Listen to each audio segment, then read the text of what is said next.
నాణ్యమైన ఆహారం అందించాలని, అదేవిధంగా ఈరోజు పేస్ యాప్ ద్వారా అనేక ఇబ్బందులకు గురవుతూ ఉన్నారు. అలాంటి వ్యవస్థను కూడా ఈరోజు తీసివేసి ఈరోజు ఎక్కడో కొండ ప్రాంతాల్లో, ఎక్కడో సిగ్నల్ లేని ప్రాంతాల్లో వారు పనిచేస్తూ ఉన్నారు. వారికి ఈ ఇబ్బందులంతా కూడా తొలగించాలని కోరుతూ, అదేవిధంగా ఆశా కార్మికులు ఈరోజు పని భారంతో నిరంతరం గర్భిణీలకు, బాలింతలకు, అక్కడ ఉన్నటువంటి గ్రామాల్లో ఉన్నటువంటి అన్ని రకాల ప్రజలకు ఈరోజు సేవలు చేస్తున్నటువంటి వాళ్ళకి ఈరోజు పట్టుమని 10,000 రూపాయలు కూడా ఈ స్కీమ్ కార్మికులకు ఇవ్వడం లేదు. ఇది చాలా దుర్మార్గమైనటువంటి చర్య అనేటువంటి ఒక ఉద్దేశంతో ఈరోజు మధ్యాహ్న పైన పథకంలో పనిచేస్తున్నటువంటి లక్షలాది మంది కార్మికులకు ఈరోజు నెలకు 3,000 రూపాయలు మాత్రమే ఈరోజు వేతనం అందుతూ ఉంది.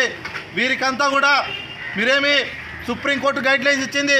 ఈరోజు ఒక కుటుంబం, 2 పిల్లలు, భార్య భర్త జీవించాలంటే కనీస వేతనం 26,000 రూపాయలు ఖచ్చితంగా అమలు చేయండి అని రాష్ట్ర ప్రభుత్వాలకు మొట్టికాయలు వేసినా ఈ రాష్ట్ర ప్రభుత్వాలు పట్టించుకోవడం లేదన్నటువంటి ఉద్దేశంతో ఈరోజు దేశవ్యాప్తంగా నరేంద్ర మోడీ ప్రభుత్వం తీసుకున్నటువంటి నిర్ణయాలకు వ్యతిరేకంగా ఈరోజు స్కీమ్ కార్మికులంతా కూడా రోడ్ల మీదకి వచ్చి ఈరోజు నిరసన ప్రదర్శనలో పాల్గొంటూ ఉన్నారు.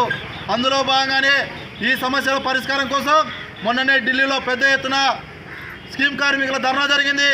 ఈరోజు ఆ ఏఐటీసీ ఆధ్వర్యంలో స్కీమ్ కార్మికులు దేశవ్యాప్తంగా ఆందోళన బాట పట్టారు. కాబట్టి ఈరోజు ధర్నా కార్యక్రమం మన నందికొట్కూరు తహసీల్దార్ కార్యాలయం ముందర ఈరోజు ఈ ప్రభుత్వ ఉద్యోగులకు గుర్తించాలని ధర్నా చేస్తూ ఉన్నాం.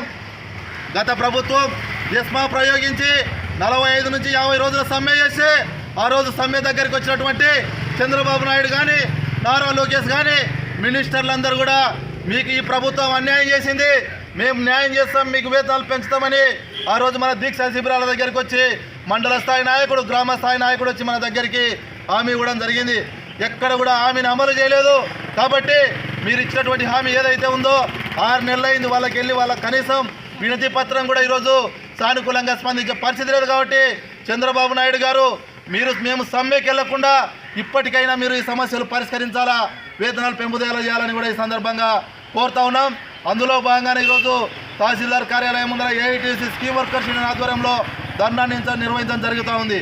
ఈ కార్యక్రమానికి ఇక్కడికి ఇచ్చేసినటువంటి మన ఏఐటీసీ జిల్లా అధ్యక్షులు రఘురామూర్తి గారిని ఈ ధర్నా కార్యక్రమాన్ని ఉద్దేశించి మాట్లాడవలసిందిగా కోరుతా ఉన్నాను.